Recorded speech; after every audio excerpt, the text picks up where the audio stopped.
we have a guest speaker. This is Brian Dane. And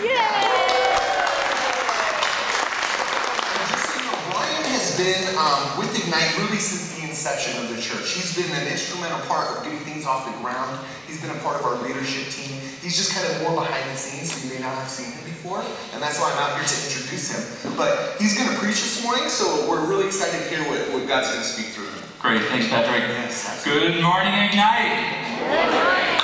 So today what we're going to do is, Pastor Jonathan, first of all, is not here, obviously.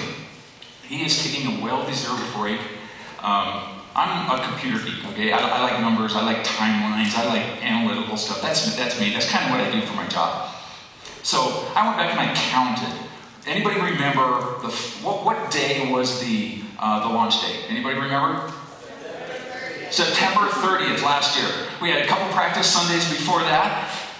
I went back and counted 42 Sundays. Pastor Jonathan's been standing here talking to you, preaching. Guy's an Iron Man. So, I'm sorry.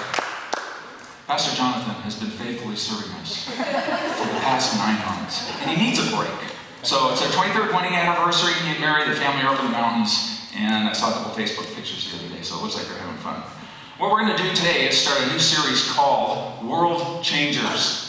And we're going to look over the next few months, actually I don't know how long it is, but we're going to look at different characters in the Bible who changed the world, literally changed the world. And what we're going to do today is start a 2-week series on Esther. Woo! Yeah. Okay, now that was from one of the ladies here, I could tell, Esther. Now some of the guys are probably thinking, okay, let's see, there's Jesus, there's Paul, there's David, Esther. The world today does not look like it would have if it wasn't for Esther, literally. The world looks today the way it does because Esther was there and God was able to use her. We're going to find out how, and we're going to find out why. Before we do that, let's pray. God, we give this whole morning to you, everything. It is such a privilege for us to open up your word, to dig into it, to see what you have to say to us. So please open up our hearts, open up our minds, take out any roadblocks that may be preventing us from hearing what you want to say to us. Speak through me. May this be all about you this morning. Thank you in Jesus' name. Amen. So open your Bibles to Esther. And if you haven't been there before, or if you have like one of those old school Bibles with pages and stuff, put your thumbs in the center and go back towards the beginning just a little and open it up. You'll get real close to it that way. So, you may have heard Esther, the story of Esther, be equated to the Cinderella story. Girl becomes queen and moves from the poor city person into the palace with the king. That's kind of what I thought when I started looking at Esther a few weeks ago. And then I realized what reality is. And we're going to talk about the real life of Esther, not the Cinderella story. The real life of Esther is a little shocking. Love, sex, hate, virgins, murder, plots, conspiracies, forced sexual slavery. That's the real life of Esther. That's what we're going to look at this week and next week. We're going to start it this week. Pastor Jonathan's going to finish it next week. So, before we get into Esther, what I did want to do is show you an idea, give you an idea about where Esther fits in biblical history, history of the world. So we're going to bring up our timeline here. And I'm not going to go all the way back to Genesis. Genesis is like out in the greenway. And then you go this way, and then Abraham comes along. You have the Jews going down into Egypt. They're there for a while. They exit Egypt. It's the Exodus, right? They come back to the Promised Land. Then eventually the Babylonians come in. They take over the Jews. They make them captive. They take them back to Babylon. And now the Babylonian Empire is kind of the dominant world empire at that point.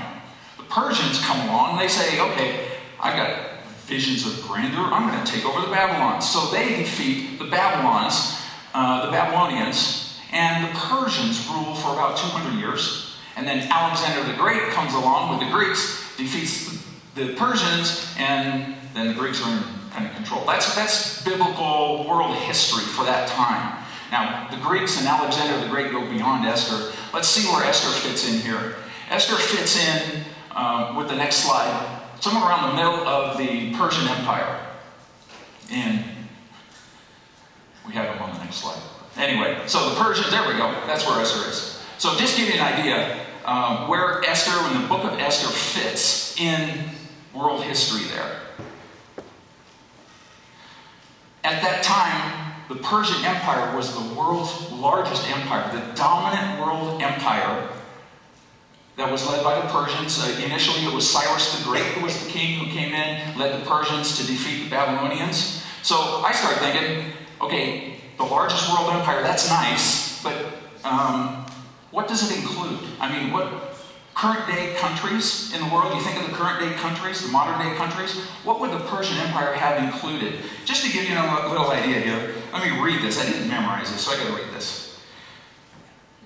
Persian Empire would have included the modern day territories of Iran, Iraq, Syria, Jordan, Israel, Palestine, Lebanon, Libya, Turkey, Macedonia, a lot of the area around the Black Sea, Armenia, Georgia, Azerbaijan, a lot of Central Asia, Afghanistan, Northern Saudi Arabia, Pakistan, Oman, and parts of the United Arab Emirates. A massive empire, which was nice, but then I started thinking, okay, how does that relate to something I know? So I compared it to the size of the United States, and it's approximately the size of the US. That's how big that territory was, that empire was, the Persian Empire.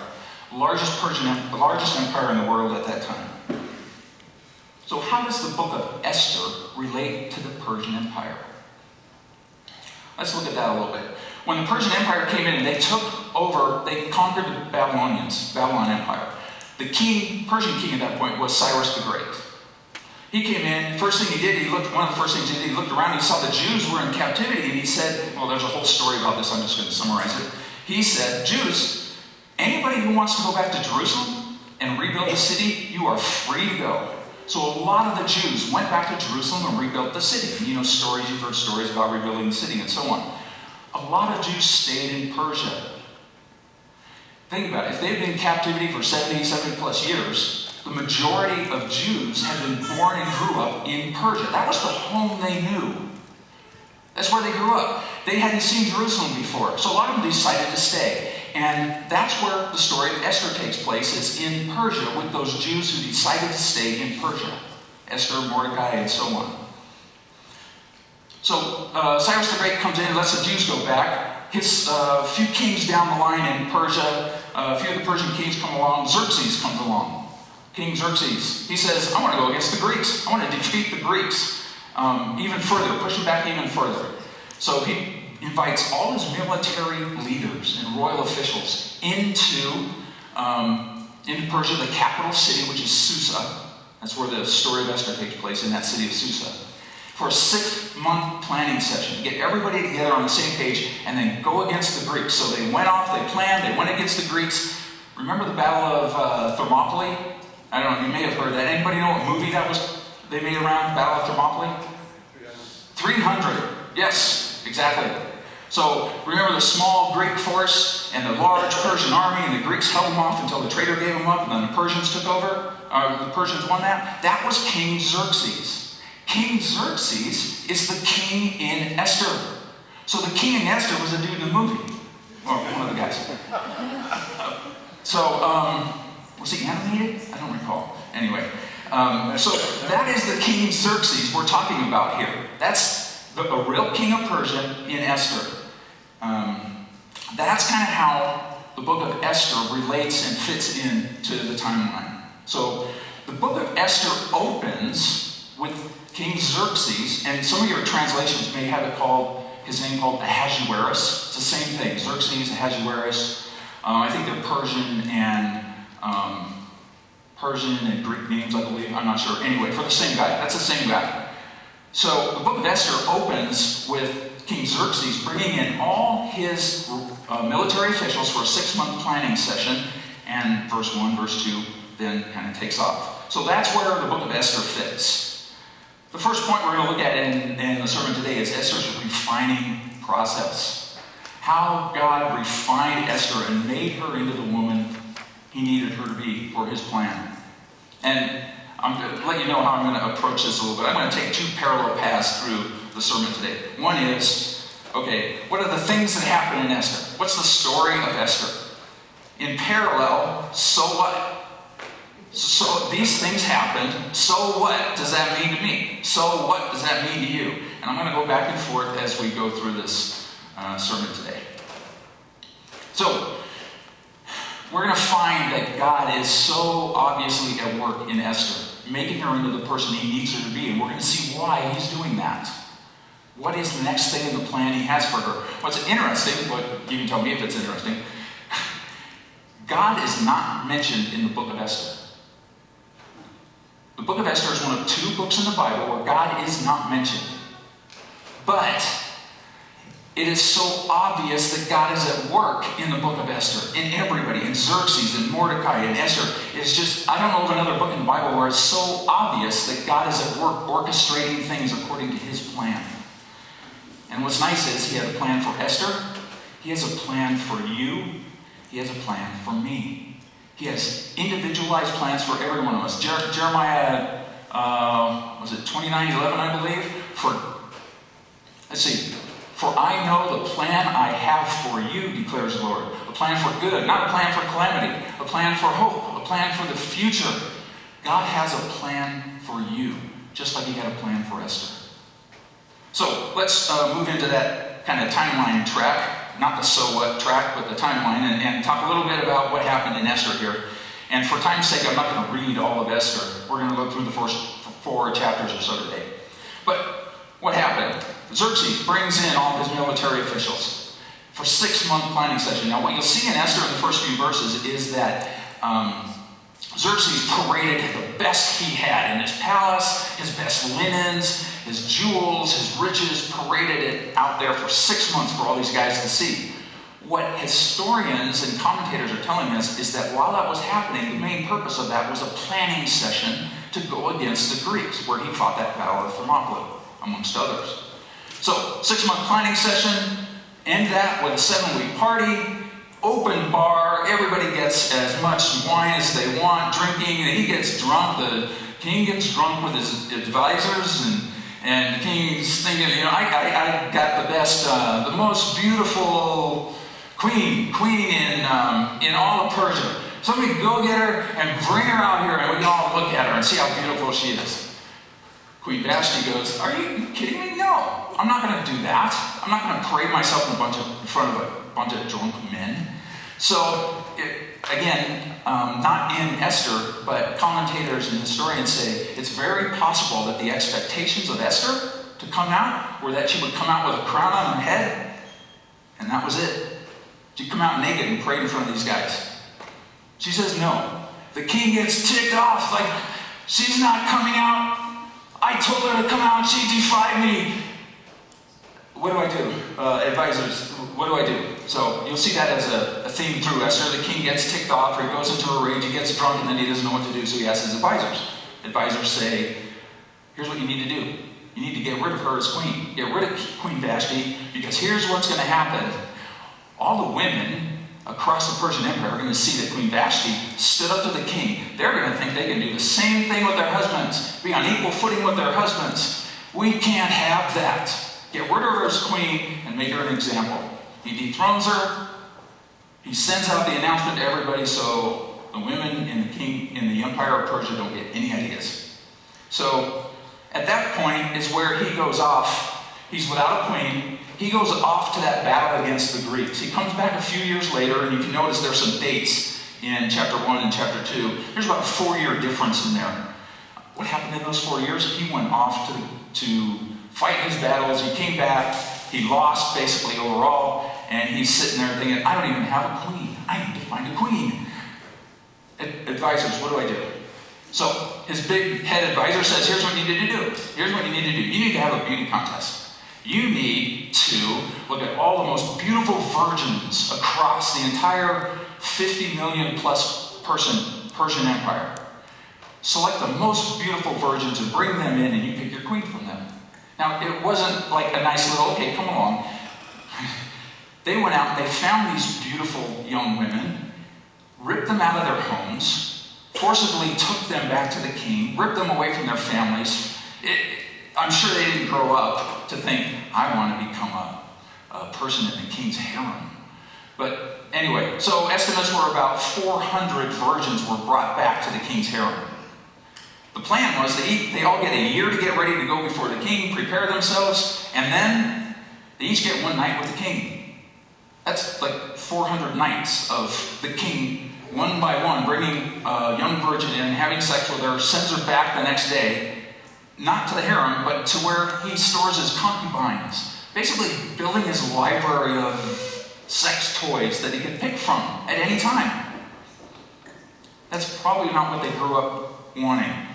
Esther, when she came in, just because of not only her beauty, her external beauty, but because of who she was inside, her character, what God was refining her into and building her into, she immediately impressed the head of the harem to the point that he gave her 7 attendants, dedicated attendants to her, put her in the best living quarters in the harem, gave her the best beauty treatments, the best things to get ready for the king, for her day in front of the king. She goes in front of the king, immediately impresses the king, to the point he says, "You're my queen." That's it, right there. Now, these 400 virgins they were all beautiful, so there had to be something more about Esther than just her external beauty. And it was God in her. Again, God is not mentioned, but it's so obvious that God had refined her into the person that he needed her to be. And the king saw it and made her queen. So what? Let's move over. First thing to think about, Esther kind of jumps out. She did not let her circumstances define her. She did not let her circumstances define her. Think of her circumstances. Let's read this verse here. Mordecai, this is Esther 2:7, give you a little idea about her circumstances. Mordecai had a cousin named Hadassah, whom he had brought up because she had neither father nor mother. This young woman, who was also known as Esther, had a lovely figure and was beautiful. She was hot. Mordecai had taken her as his own. That was added, by the way. Mordecai has taken her as his own daughter when her father and mother died. So circumstances. She's an orphan. Father and mother died when she was young. Raised by her cousin. I mean, come on. Raised by her cousin. No mother figure in her life to raise her up. Raised by a guy. They're Jews in the land of Persian, so they were looked down upon. They didn't have all that much money. She had all kinds of opportunity to blame her life on her circumstances, but she did not do that. In fact, just the opposite. Her character shone through. For example, purity. She was a virgin, right? She was a virgin. One of the virgins brought it. She remained pure.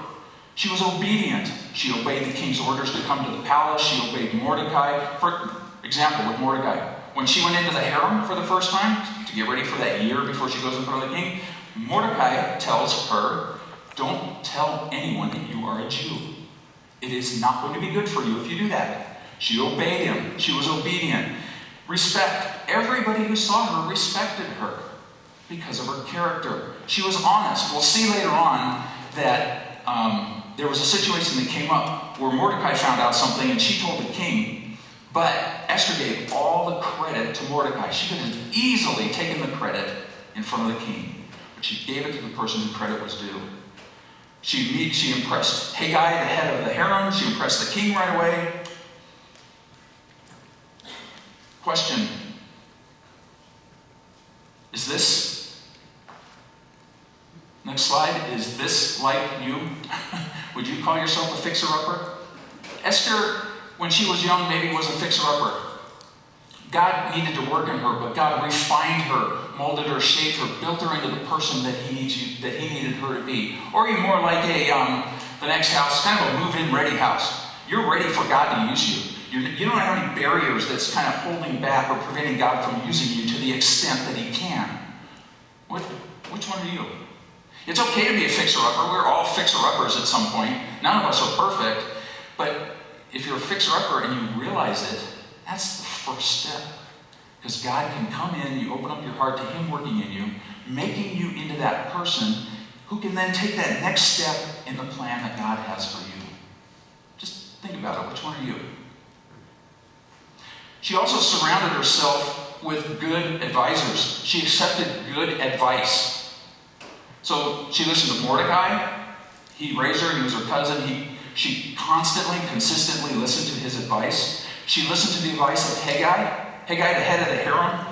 They gave her the 7 dedicated attendants and a special place in the harem. When it came her turn to go before the king, she didn't dress herself. Well, she dressed herself, but it doesn't say that, but I'm assuming.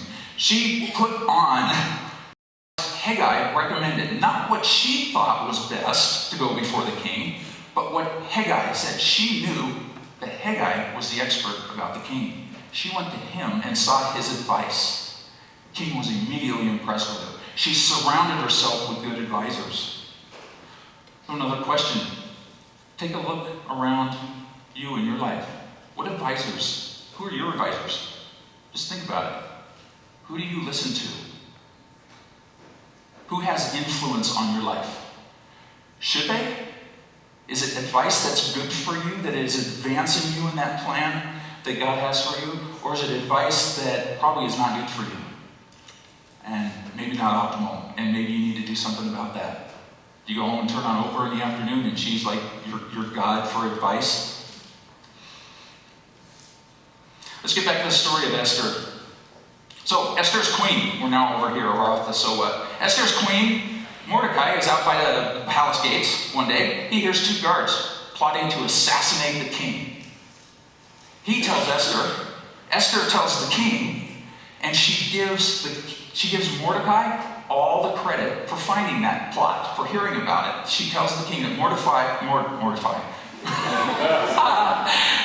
That's where the water is here. That Mordecai heard this plot. The king investigated it, found it was true, killed the 2 guards, brought his book of records to himself, had his book of chronicles or records brought to him, and he wrote down in there the fact of this plot, and then Mordecai had saved his life. The kings liked to do that at that time so that they could reward acts of loyalty, just like they would punish acts of disloyalty, like he killed the 2 guards. Remember that. That's not going to come up, that fact of that recording of Mordecai in the books is not going to come up again today so much. Remember that for next week when Jonathan comes back. So let's recap what God has been doing with Esther. He's been making her into the woman, refining her into the woman he needs her to be. He has a plan for her. What is that plan? We'll see coming up soon. She remained pure, she was obedient, her character was beautiful, and everybody saw that and respected her. What a person for us to hold ourselves up to and say, are we like that? Do people respect us like that? Do people see us like they saw Esther? God grew her into someone who was ready for the next step of the plan he had for her. And the next step was her defining moment. Esther's defining moment. God had been so obviously orchestrating everything in Esther up to this point. And we'll talk about what this point is. In Xerxes' life, God needed a queen in place that he could use to accomplish his plan. Vashti was there. Guess what? All of a sudden, Vashti's gone. Here comes Esther. Esther now, a person of God, is in the queen position. Coincidence? I don't think there's any coincidence with God. He's purposeful in everything he does. So let's take this story further, and we'll go down the timeline of what happens in chapters 3 and 4. You can kind of follow along if you want, but introduce a new character, Haman. Haman elevated himself to the king's #1 dude, the right-hand guy. Nobody else was above him except the king. That's Haman. The king's number one, engage. Sorry, that's Star Trek. Engage. Jonathan Frakes, sorry. Next Generation. There's somebody here that has a dog and their dog name is R2-D2. Where are they? Oh, there, yeah. I know that. Okay. Not Star Trek, it's Star Wars. Yeah, I'm thinking. It's Star Wars, Star Trek, yes. Anything techie, I love it. Where was it? Oh, Haman, okay. King commands everybody to bow down to Haman. Everybody bows down except Mordecai. No way I'm bowing down to him. Ticks off Haman. Haman goes crazy.